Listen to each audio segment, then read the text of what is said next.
voor de eeuwigheid. Tienduizenden mensen per dag over. Een weg is natuurlijk een wond. Maar goed, die wegen hebben een maatschappelijk belang. Men vindt dat die er moeten komen. Maar men vindt dat ze als Rijk ook een taak dat die negatieve effecten die weg met zich meebrengt, om dat zo optimaal mogelijk te verzachten. Dat vind ik het mooie ervan. En zeker als uiteindelijk blijkt dat men daar toch mee kan leven zoals het richt. En daar sta je voor en daar doe ik het ook voor.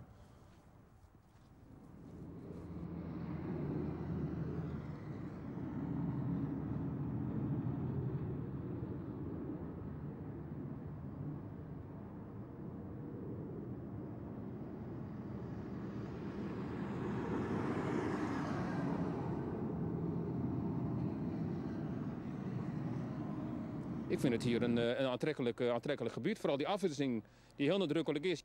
Maar het is natuurlijk zo dat je behept bent met het buitengebied en met de inrichting van het buitengebied. Dat vind je een interessant werkveld en daarom doe je dit werk.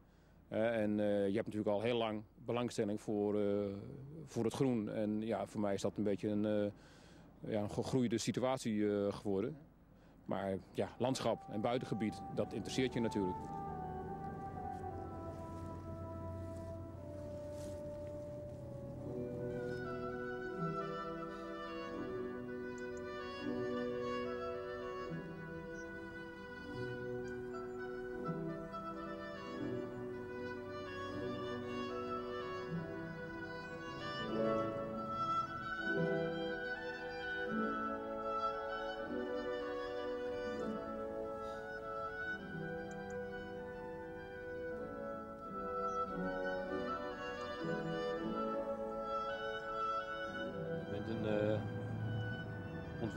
Een landschapsontwerper. En ik ben geen ecoloog. Dus als ik hele specifieke kennis op dit gebied nodig heb, dan raadpleeg ik deskundige ecologen die mij daarbij helpen. Het is een samenspel. Het is een samenspel tussen ons werk als ontwerper en ecologen die goed verstand hebben van hoe dingen in de natuur werken. En als je samenwerkt, goed samenwerkt, dan kun je een goed product maken.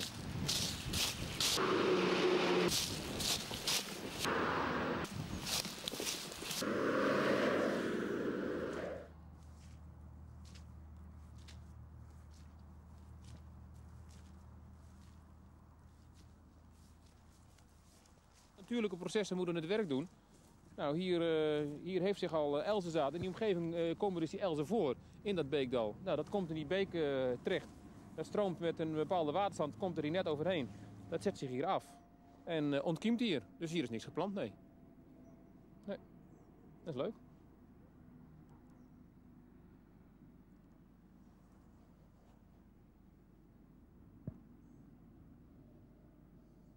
Het is er nog maar één, maar ik hoop natuurlijk op een heel bos. Ja.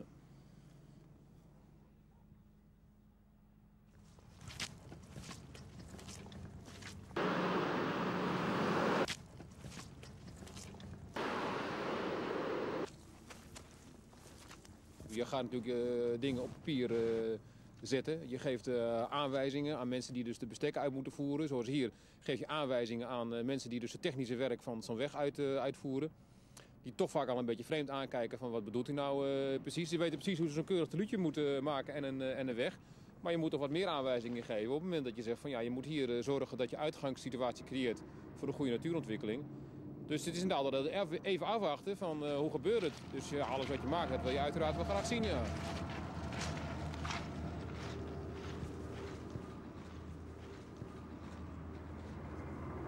Je ligt er wel mooi. We zijn wel even vergeten om de aansluiting te maken. Ze kunnen er niet bij komen zo. Kijk, normaal gesproken heb je hier, dan kan je aan de overkant zien, heb je van die kaarsrechte wanden in het water. Nou, dan kunnen landdieren, die kunnen dus nooit hier de weg passeren. Dus die worden gedwongen om eroverheen te gaan. Nou is die weg niet zo druk, maar als het heel erg druk is, dan lopen ze natuurlijk hele grote risico's om doodgereden te worden. Dus wat je probeert is dat landdieren van deze duikers gebruik kunnen maken. Maar dan moet je voorzieningen treffen aan de binnenkanten van die duikers. Nou, dat hebben ze hier gedaan door dus zo'n loopriggel te maken aan de binnenkant van die duiker. Maar ja, die moet natuurlijk wel bereikbaar zijn voor over land. Nou, zoals die er nu ligt, werkt het natuurlijk niet, omdat je er niet bij kunt komen. Of je moet een heel behendig beest hebben die weet dat hij hier op moet komen en daarna naar beneden moet springen. Dus dat gaat niet. Dus hier moeten ze nog wel wat aan doen.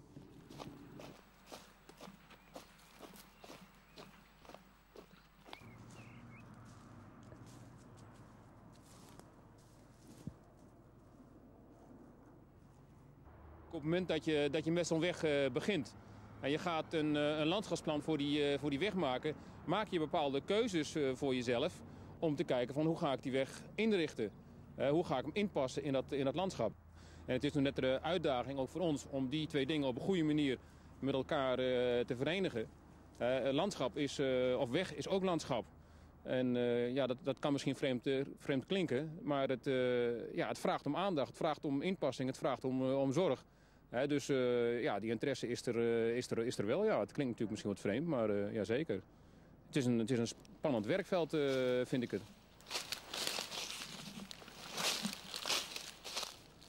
De spanning zit erin om dergelijke grootschalige, op zichzelf staande elementen op een goede manier in te passen in dat landschap. Dat vraagt inderdaad uitdaging en inspiratie om dat op een goede manier te doen. Dus zo'n ding ligt er voor de eeuwigheid. Er rijden tienduizenden mensen per dag over, misschien nu nog niet, maar later zeker wel. Ja, en die wil je een aantrekkelijk beeld bieden. Maar van de andere kant wil je ook de mensen die in het gebied wonen en tegen die weg aankijken het gevoel geven van ik vind het een acceptabele manier waarop het is, hoe het is opgelost. En de schade, zo je het wil noemen tenminste, draaglijk te maken voor de mensen die in het gebied wonen.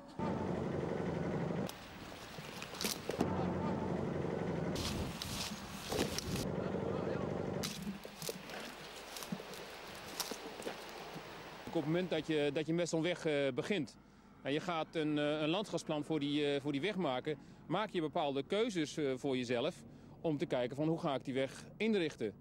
Hoe ga ik hem inpassen in dat landschap? Nou, voor Rijksweg 73 is heel nadrukkelijk gekozen voor een inpassing in het landschap. Dus de kenmerken van het landschap zo dicht mogelijk bij de weg halen. Dus dat betekent dat je kijkt van welke elementen die kenmerkend zijn voor dat landschap je in feite naar die weg toetrekt. Dus in feite de omgevingskenmerken, en die kenmerken zijn hier het Beekdal met beplantingssoorten die refereren aan wat natte omstandigheden. Die kenmerken ze ook toepassen bij de inpassing van de weg.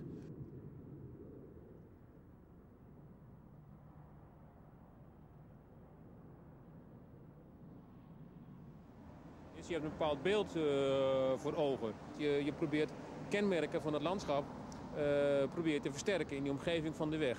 Nou, de kenmerk hier is die zandrug met dat bos erop. Dus dat bosbeeld, dat probeer je inderdaad, in deze situatie hebben we die keuze gemaakt om dat bosbeeld naar die weg toe te trekken. Ja, je noemt het kopiëren, maar het is in wezen invulling geven aan een idee wat je hebt, aan een keuze die je gemaakt hebt. En dat vul je in op een wijze die past bij die grondslag die hier ligt. Daar kies je sortimenten op. Maar laat zien dat je hier dus met een zandgrond te maken hebt die een hele schrale vegetatie oplevert. En dat moet je vooral zo laten. Dus waar het kan, wordt hier gewoon ontgraven en wordt er verder niks aan gedaan. En verder wordt er in feite in het hele gebied tussen de Rijksweg en de parallelweg wordt vrij veel met beplanting gewerkt, zodat je in feite dat bosbeeld wat je hier hebt zoveel mogelijk ook naar die weg toe brengt. Nou, dat is een grote lijn het idee wat we hier gekozen hebben. Dus weer de kenmerken van het landschap, die hier natuurlijk heel anders zijn als net bij die beek. Om die hier ook weer naar de weg toe te halen door middel van beplantingen en sortimenten die hier weer thuis horen. Nou, dat levert natuurlijk weer hele andere beelden op.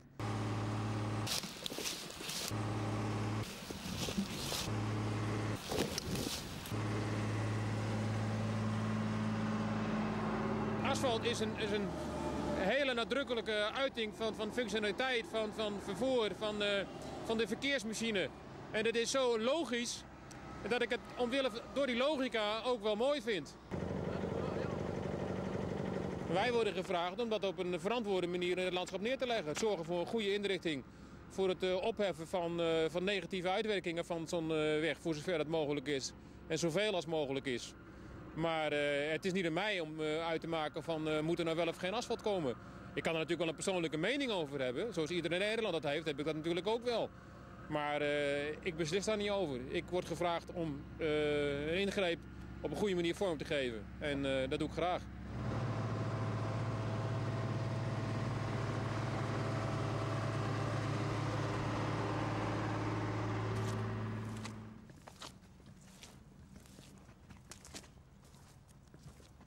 Zelfs het hele tracé al een keer helemaal te voet afgelopen, terwijl er nog helemaal niks lag. Om zo goed mogelijk het landschap helemaal in je op te nemen van wat ligt er nu, hoe werkt het hier nu.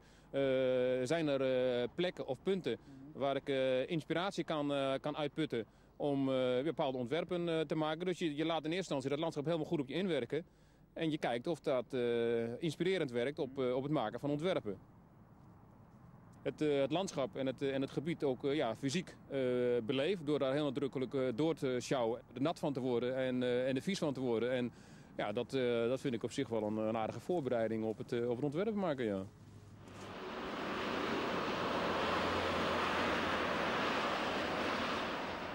Ik probeer er wat moois van te maken, ja.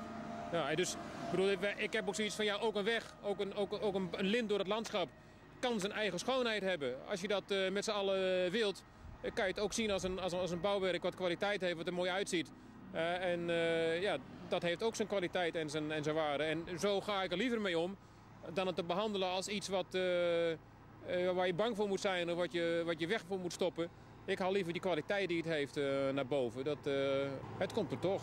En dan kan je het beter zo goed mogelijk doen.